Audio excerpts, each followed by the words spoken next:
Warning, the following video will contain spoilers from the Flash episode The Reverse Flash Returns. So if you don't want anything spoiled, stop watching now. Also, warning, the following video will contain language of a frank and explicit nature. Viewer discretion is advised. If either of these things might offend you, or you don't want anything spoiled or ruined for you, stop watching now. Hey guys, Dave here. And, well, this is a different video. To be honest, I don't know what it is. It's just the last 24 hours have been kind of iffy, and I wasn't even sure if I was going to even make a video today. I don't know. After watching last night's episode, and watching it again just to catch up on some things, I'm fucking pissed. I really am. I'm just not happy with certain things about it. Yeah, we got to see Cisco and Harry figuring out more about how the Vibe powers work. Apparently Harry's dickness is actually something that actually helps to figure that part out. Cisco gets a vibe of Flash coming back. We don't know how the heck that happened.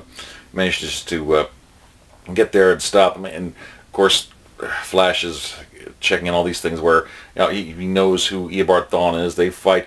He takes away Dr. Tina McGee to try to create a tachyon device so they can get going back to home. And eventually there's a lot of crap going on there. Now, there's just two things that really ticked me off about it. It feels like this is the episode that had two cop-outs. Now, growing up, I loved reading The Flash and Spider-Man and Adam Strange and a bunch of other stuff from both DC and Marvel, as well as Star Trek, because it helped me to explore the science fact behind science fiction. And, they used things like, if you're in the Speed Force or you're traveling through time at the time of a major change, you are immune to those time changes because you've already been separated from it. And they kind of try to do that by explaining that since Thawne was in the Speed Force, at least in an earlier time, that's why the timeline hasn't erased him, that's why the timeline itself hasn't changed. I personally liked my idea of the reverse Flashpoint paradox more, but when they tried to say that it was a timeline remnant, I just saw it as a writer's cop-out, to be perfectly honest. It oversimplified it to the point where I felt insulted. I really did. And they're trying to fix that stuff.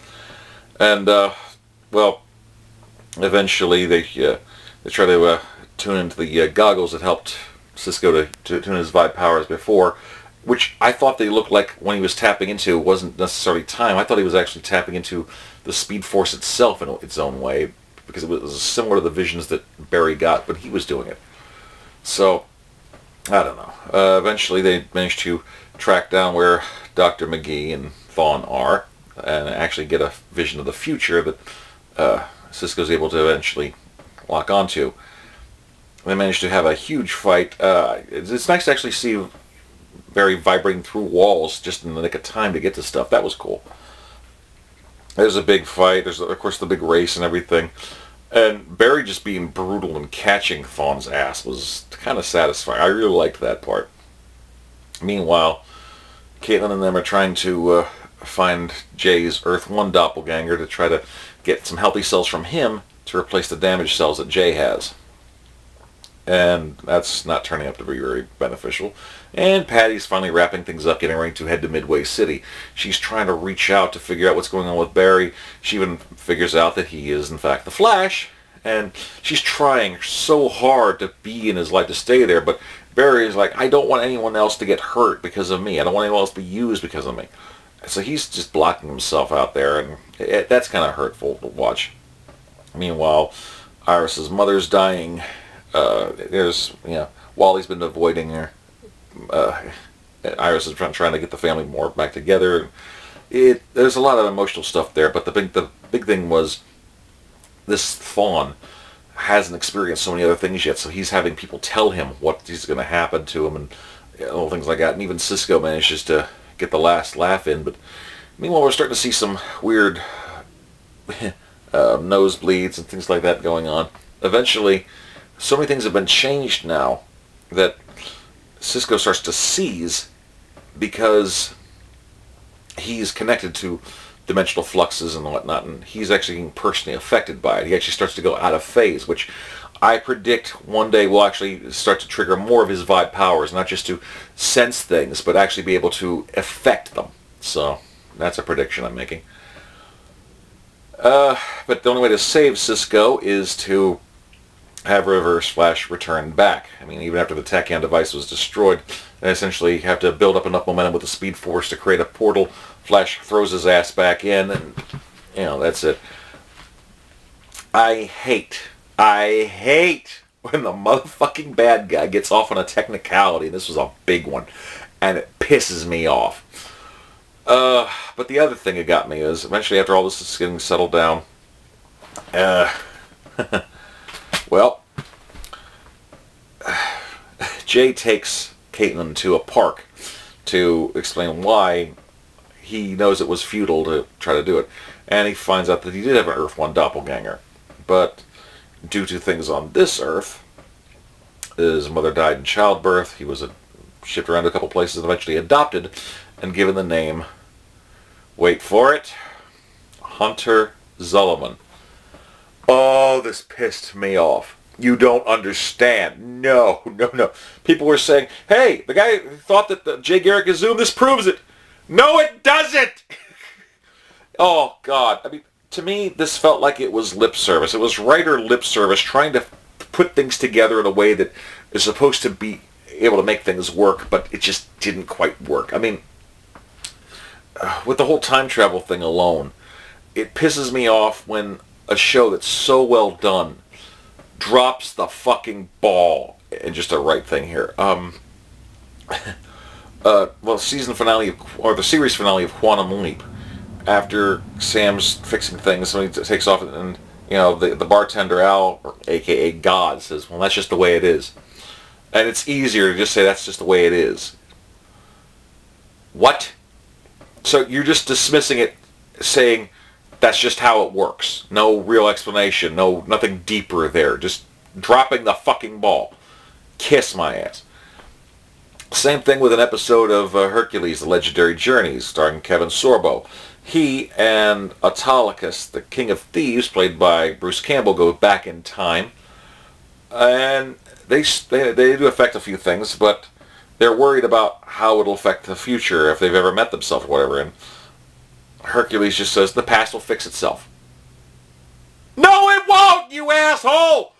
Oh, it pisses me off that it becomes lazy writing. I mean, it's just, I know the comic book stuff takes a lot of things and plays with some liberties here, but when they just do the whole timeline remnant, that's some bullshit cop-out writing right there. And then saying that Earth-1J is Hunter Zolomon. Hunter Zolomon, of course, being Zoom in the comics. But I don't like that. Now, my Jay Garrick Darkseid video talks about how I think that the guy we've seen on the show that's supposed to be Jay isn't really Jay. I believe he's Edward Claris, a.k.a. the Rival, a.k.a. Zoom, who took not only Jay's speed, but maybe even took him and took his identity because he's a chameleon. He's a stalker. And that's what I think, personally.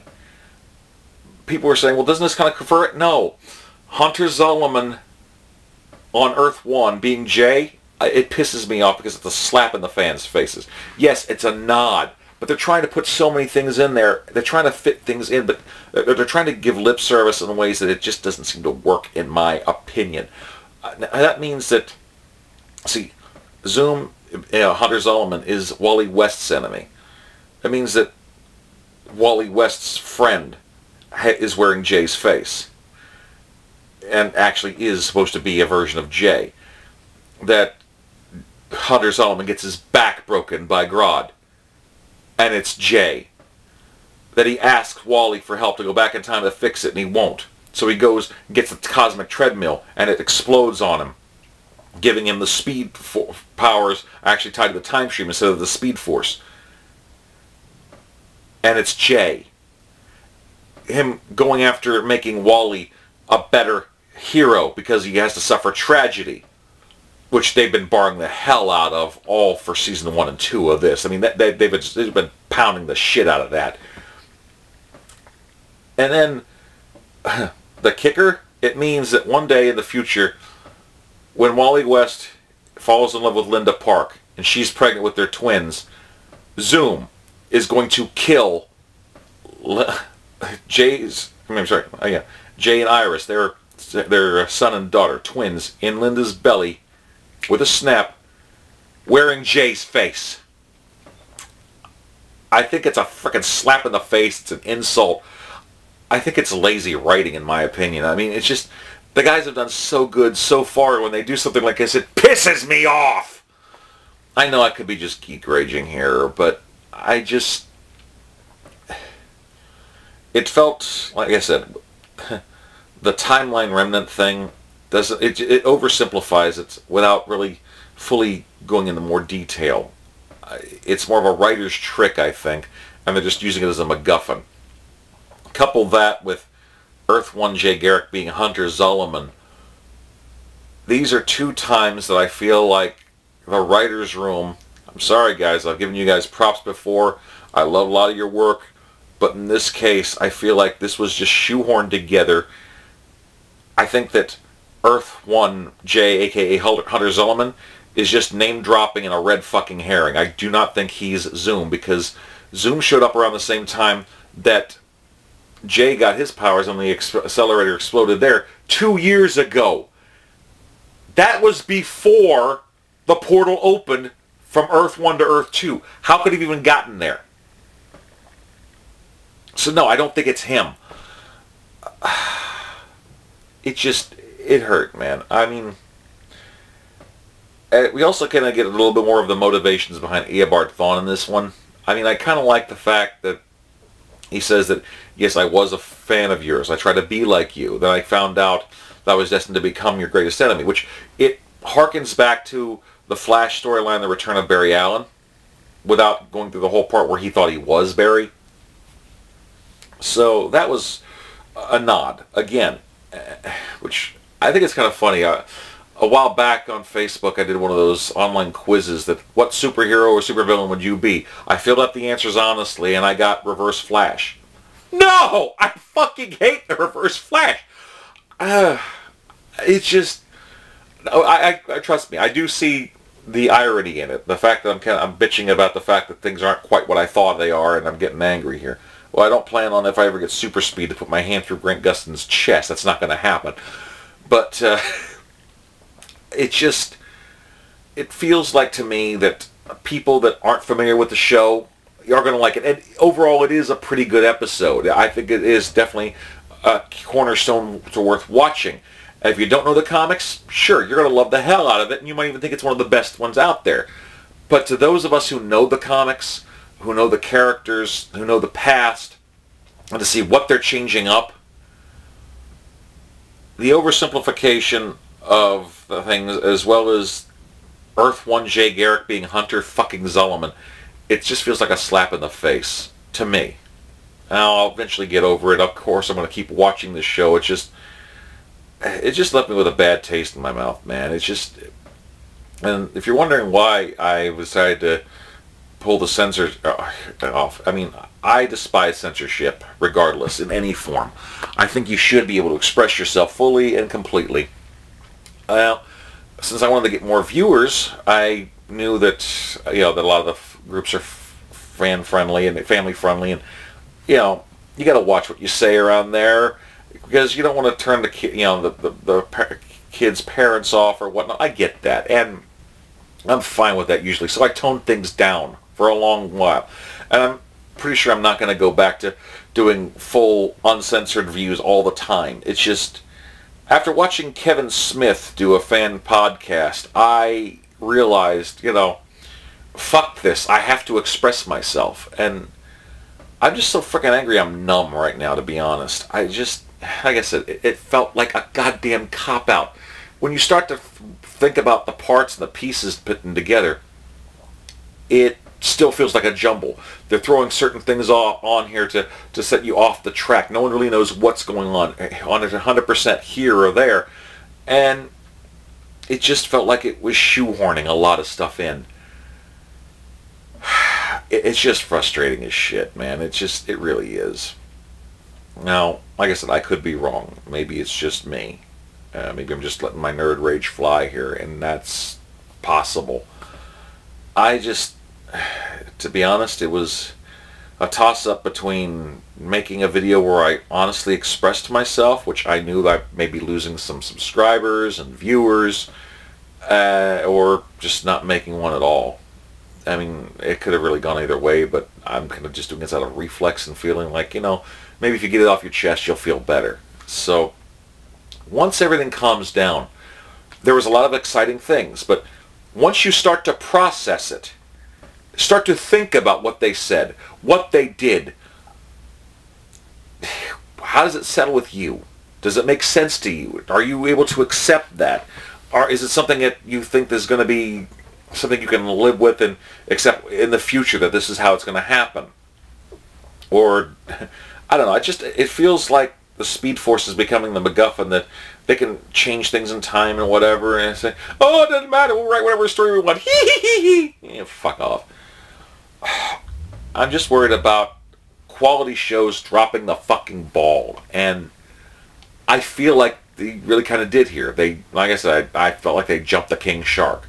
So I expect more things, I expect better things, and I'm sure it's going to continue to get better. We're going to find out eventually who Zoom is and whatnot, and how the plot thickens. I want to see this. It's just, I'm not happy with this episode. It angers me because of the little way that certain characters and certain concepts were treated. I mean, it would have been nice to have some kind of, nod perhaps to some things I'd come up with, and maybe that's part of my butthurt. I don't know, but I don't know. It felt insulting to me. Timeline remnant. It just seemed like a freaking cop-out. It might as well be saying that's just the way it is. It angers me. Especially because more people are going to be throwing up more ideas. They're going to say, does this make sense? Does this not make sense to you? Well, some people are going to be chomping onto it because it's a simplified thing. And yeah, I like that. I wanted more. I mean, hell, I felt like this last season of Doctor Who dropped the ball on. I wanted more. I wanted a better explanation than what we got. And we're not getting it. It pisses me off. I don't know. Like I said, it could just be me. I could very well be wrong. And I'm pretty sure I'll go back to normal reviews in the future here. I mean, I'm probably not going to do one for Arrow tonight, but eventually I'll probably do one for Legends of Tomorrow. But, I don't know. It's just, there are so many things that I wanted to like about the episode, but they just kind of rubbed me wrong. So, I know I'm just another angry fanboy out there that's pissed off because something didn't happen the way I thought it was. Whatever. I just felt like expressing myself, and, I gotta say, guys, when I get so ticked off at something that I don't feel like doing anything with it or being involved in it because my opinion is going to be contrary to what a lot of other people do, that says something. Because I have loved The Flash since the beginning. I have liked it. I've watched. This is my jam here. But as exciting as the episode was, and it was exciting to me, as a lifelong comic book reader, it felt like two things were shoehorned in and trying to oversimplify things to just twist it around. Personally, the Hunter Zolomon thing, I still believe that possibly Jay Garrick actually could be Zoom, or Edward Claris is pretending to be Jay and he's Zoom, and he could be doing the Speed Mirage thing pretending to be Hunter Zolomon. Remember, it was a line of sight thing, and I think that he actually has such control over his power that he could do the running and create the Speed Mirage without necessarily stirring up the leaves in the park. So that's a nice little optical illusion. Like I said, a red herring, I think, to throw people off. I mean, come on. Hunter Zolomon's big disguise was Slick back hair, glasses, and a trench coat. He's trying to Clark Kent us, and that pisses me off that it feels like if I'm right about this, then that's what they're doing. I could be wrong. I know this, but I don't know. It just... Watch the episode yourself. Make up your own mind. I just feel like Timeline Remnant, oversimplified, and kind of insulting. Earth 1 Jay Garrick as Hunter Zolomon, red herring, and a slap in the fucking face to fandom of who Hunter Zolomon really is. Yeah, they name dropped. But it just doesn't feel right to me. Someone made a screw up, in my opinion, that somehow got through the writer's room. But that's just my opinion. I could be wrong. What do you guys think? Please like, comment, subscribe, share. Let me know what you guys think of what it is. Now, like I said, I'm sure I'll feel better by next week. I don't know. It's something about the Flash that I can't really stay mad at. But, I don't know. Something just feels wrong. It felt different. It felt like an insult to my intelligence, and I hate when something does that. So, like I said, it's just me. So, let me know what you guys think. Until next time, Dave signing off. Peace. Yum yum.